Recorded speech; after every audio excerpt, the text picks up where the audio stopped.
पालघर जिल्हा तसेच वसई विरार या साईडला की पाण्याच्या सुविधा नव्हत्या, लाईट आणि पाणी हा खूप मोठा प्रश्न होता। मग आता त्या समस्या सुटल्या आहेत? नाही, अजून काही समस्या सुटल्या नाहीये। नालासोपाऱ्यामध्ये आज जर बघितलं की सर्वसामान्य लोकांना जगणं खूप त्रासदायक झालेलं आहे। मराठी शाळा आणि लोकांनी बंद केल्यात आणि जर बघितलं तर सेंट्रल गव्हर्नमेंट याच्यावर महाराष्ट्र गव्हर्नमेंट कोणताही लक्ष घालत नाही। पण सर्वसामान्य माणूस शिकणार केव्हा आणि तो पुढे किंवा राजकारणामध्ये बाबासाहेबांचं स्वप्न होतं की तुम्ही शिकलात तर तुम्ही राजकारणामध्ये गेले पाहिजे।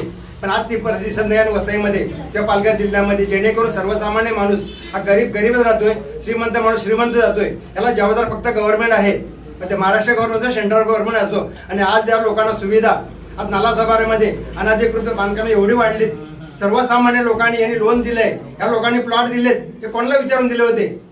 या लोकांनी आधीच या लोकांनी याच्यावर हे प्लॉट दिले नाही पाहिजे होते।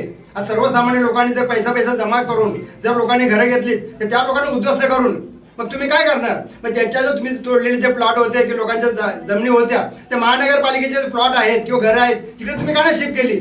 मग तुम्हाला फक्त वोटिंग पाहिजे काय?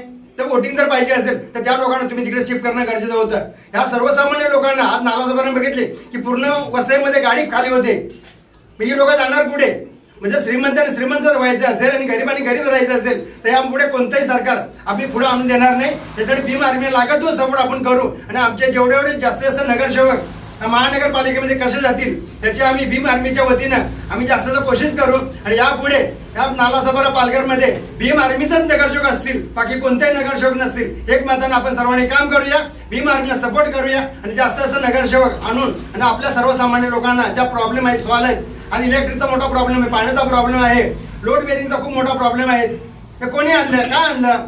आज आपण बोलायला गेलो तर आपल्याला विचारणार तुम्ही कोण आहेत, पण आम्हाला आम्ही कायद्यानं बाबासाहेबांचे अनुयायी आहोत म्हणून आपण विचारू शकतो। आणि याच्या पुढे असे काय अनधिकृत बांधकाम जर होत असतील तर भीम आर्मी त्याला खूप मोठा विरोध करेल आणि सर्वसामान्य लोकांना सपोर्ट करतील। जय भीम, जय बुद्ध, जय महाराष्ट्र।